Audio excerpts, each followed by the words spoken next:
저는 오늘 본문을 통해서 위기 속에 회복되어야 할 초점이라는 제목으로 함께 말씀을 나누도록 하겠습니다. 올림픽 때마다 저희 나라에게 많은 금메달을 안겨주는 효자 종목 중에 하나가 바로 양궁입니다. 그래서인지 세계는 양궁 경기를 한국을 가장 늦게 만나는 팀이 은메달을 따는 경기라고 표현하기도 합니다. 사실 양궁은 고도의 집중력을 요구하는 스포츠죠. 표적에 정확하게 10점을 꽂아넣기 위해서는 고도의 집중력이 필요합니다. 그래서 한때 우리나라의 양궁팀은 이 집중력을 개발시키기 위해서 실제 야구 경기에 앞서 관중들의 함성 소리와 응원 속에서 활을 쏘는 연습을 했다고 합니다. 표적에 정확하게 활을 꽂아 넣기 위해서는 초점이 흐려져서는 안 되기 때문이죠. 그런데 만약 집중력이 흐트러지고 초점이 흐려지게 되면 활은 어김없이 표적에서 벗어나게 되는 것이죠. 이와 같은 관점에서 우리의 신앙생활을 바라보면 우리의 믿음의 걸음 또한 그렇다는 것이죠. 수없이 우리로 하여금 초점을 잃게 하는 상황들이 연출된다는 것입니다. 그것 중에 하나가 바로 위기입니다. 왜 그렇습니까? 위기는 우리로 하여금 바라보아야 할 것을 바라보지 못하게 하고 보지 않아야 할 것을 보게 하기 때문이죠. 마태복음 14장 29절부터 31절의 말씀을 보면 너무나 잘 나타나 있습니다. 오라 하시니 베드로가 배에서 내려 물 위로 걸어서 예수께로 가되 바람을 보고 무서워 빠져가는지라 소리질러 이르되 주여 나를 구원하소서 하니 예수께서 즉시 손을 내밀어 그를 붙잡으시며 이르시되 믿음이 작은 자여 왜 의심하였느냐 하시고. 베드로의 상태를 잘 보십시오. 베드로가 예수님을 향해 초점이 흐려지지 않고 정확히 바라보았을 때는 바다 위를 걸었습니다. 그런데 예수님을 향한 초점이 흐려지고 바람을 향하니 그는 바로 물속에 빠지는 결과를 경험하게 되죠. 왜 그렇습니까? 초점이 흐려지니 걱정이 들어온 것이죠. 염려가 밀려온 것이에요. 불안이 찾아온 것입니다. 예수님을 놓치면 우리에게는 끊임없이 불안과 걱정과 염려들이 이러한 것들이 밀려오게 된다는 것입니다. 믿음의 거장 욥은 어떻습니까? 욥기 23장 8절과 9절 말씀에 보면 그런데 내가 앞으로 가도 그가 아니 계시고 뒤로 가도 보이지 아니하며 그가 왼쪽에서 일하시나 내가 만날 수 없고 그가 오른쪽으로 돌이키시나 배울 수 없구나. 이와 같이 위기는 우리의 삶의 초점을 흐립니다. 따라서 우리는 위기 속에서 해야 할 것이 분명해지죠. 그것이 무엇입니까? 바로 초점을 분명히 하는 것입니다. 우리의 초점을 흐리는 위기 속에서 우리의 초점을 회복시키는 안경을 장착해야 하는 것이죠. 그렇다면 위기 속에서 우리의 초점을 회복시켜야 할 안경은 무엇입니까? 첫째로 위기 속에는 시험이라는 의미가 담겨 있다는 것을 우리는 기억해야 한다는 것입니다. 오늘 본문이 위치한 창세기 22장은 이렇게 시작합니다. 1절 말씀에 그 후에 하나님이 아브라함을 시험하시려고 그를 부르시되 아브라함아 하시니 그가 이르되 내가 여기 있나이다. 모든 상황의 시작이 하나님께서 아브라함을 시험하시고자 하는 목적에서 비롯되었습니다. 하나님의 시험은 아브라함이 100세에 낳은 이삭을 하나님께 드리라는 시험이었어요. 아브라함에게는 두 아들이 있었죠. 여종 하갈에게서 낳은 이스마엘과 아내 사라에게서 낳은 이삭이었습니다. 이스마엘은 이미 떠나고 없습니다. 따라서 아브라함에게는 약속대로 받은 이삭이 전부였던 것이죠. 아브라함의 전부인 이삭을 바치라는 시험이었습니다. 따라서 아브라함의 시각에서 보면 이 시험은 전부를 잃게 되는 위기의 시험이었죠. 사람의 시각으로 보면 그렇게 되지만 이것을 하나님의 시각으로 올려서 보면 전혀 다른 의미가 됩니다. 이 시험은 아브라함의 믿음의 본질을 확인하려는 시험이었기 때문이죠. 왜 그렇습니까? 여기서 사용된 시험이라는 단어는 히브리 성경을 헬라어로 번역한 70인역을 보면 야고보서 1장 2절에 나타나는 시험이라는 단어와 동일한 뿌리를 가지고 있기 때문입니다. 야고보서 1장 2절 말씀에 보면 내 형제들아 너희가 여러 가지 시험을 당하거든 온전히 기쁘게 여기라. 시험을 기뻐할 수 있는 사람은 없습니다. 그런데 왜 야고보 사도는 기뻐하라고 말씀하고 있을까요? 그 이유가 야고보서 1장 3절에 나와 있습니다. 이는 너희의 믿음의 시련이 인내를 만들어내는 줄 너희가 알미라.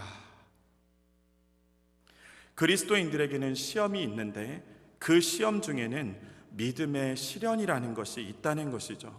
이 시련은 우리의 신앙을 더욱 굳세게 하고 더 구체적으로는 우리의 신앙에, 우리의 인격에 인내의 열매를 맺히게 하는 목적이 있다는 것이죠. 우리의 믿음을 성장시키고 하나님 앞에서 온전한 사람으로 서게 하는 긍정적인 시험이라는 것이죠. 그래서 기뻐하라는 것입니다.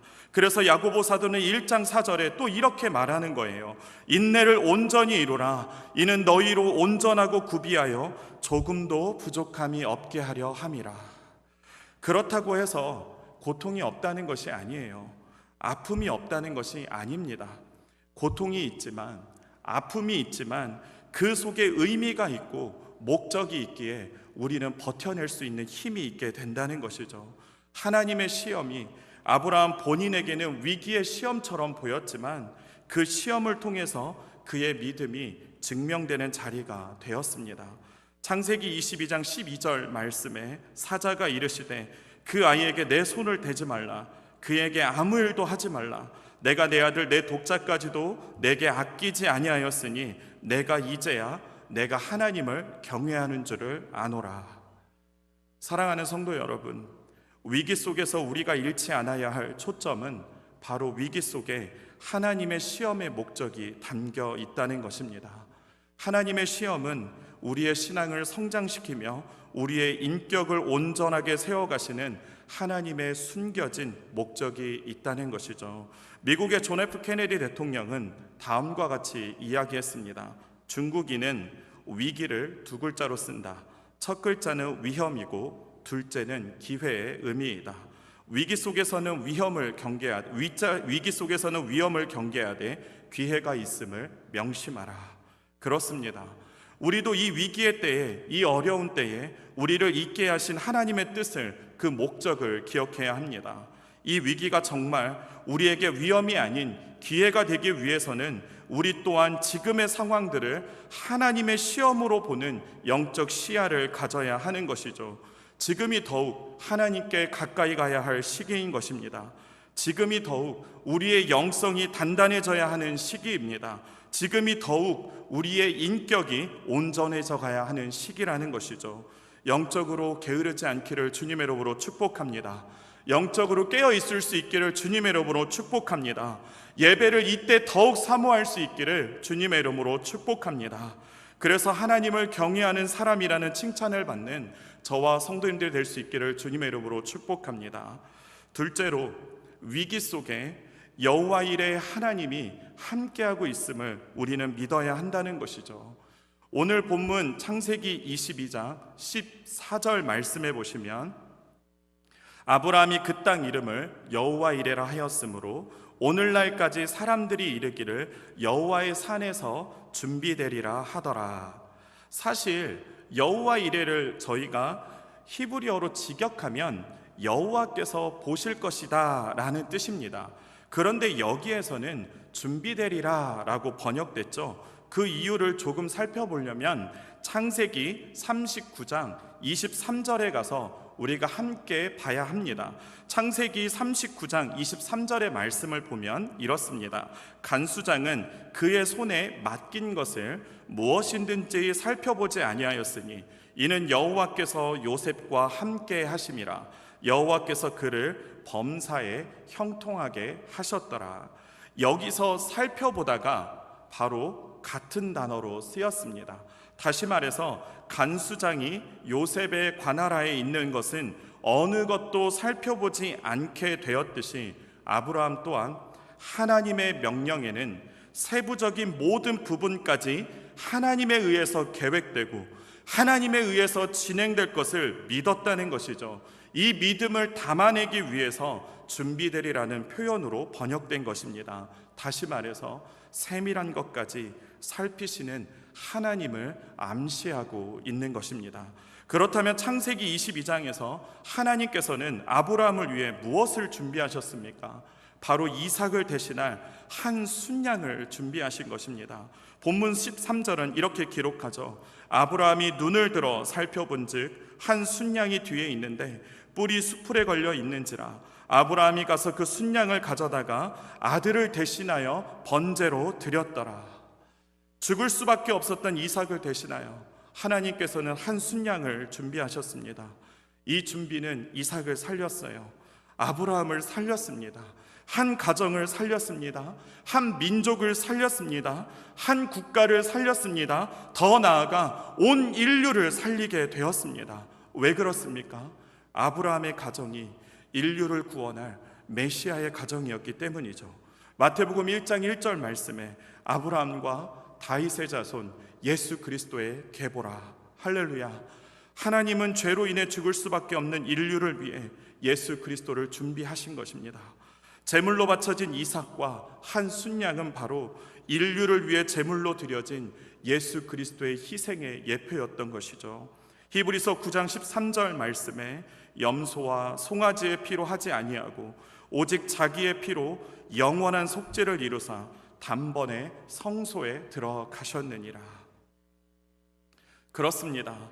하나님께서는 예수 그리스도를 준비하셔서 인류에게 새롭고 산 길을 열어주셨어요. 생명의 길을 주셨습니다. 영생의 길을 열어주셨어요. 하나님의 준비는 여기서 끝나지 않습니다. 하나님의 준비는 예수 그리스도 안에서 풍성한 대로 이 땅에서 또한 필요한 우리의 모든 것을 준비하십니다. 빌립보서 4장 19절 말씀에 나의 하나님이 그리스도 예수 안에서 영광 가운데 그 풍성한 대로 너희 모든 쓸 것을 채우시리라. 아멘. 사랑하는 성도 여러분, 위기 속에서 우리가 잃지 않아야 하는 초점은 여호와 이레의 하나님께서 지금 우리와 함께하고 계신다는 것입니다. 아브라함을 위해, 이삭을 위해 한 순양을 준비하셨듯이 오늘을 살아가는 우리를 위해 또한 하나님께서는 우리의 모든 필요를 준비하고 계신다는 것이죠. 예수님은 우리와 같이 이 세상에서 사셨습니다. 이 세상에서 우리와 같이 모든 것을 경험하셨죠. 그러므로 우리가 필요로 하는 모든 것을 이미 알고 계십니다. 그래서 이렇게 말씀하시는 거예요. 마태복음 6장 31절과 32절 말씀에 그러므로 염려하여 이르기를 무엇을 먹을까, 무엇을 마실까, 무엇을 입을까 염려하지 말라.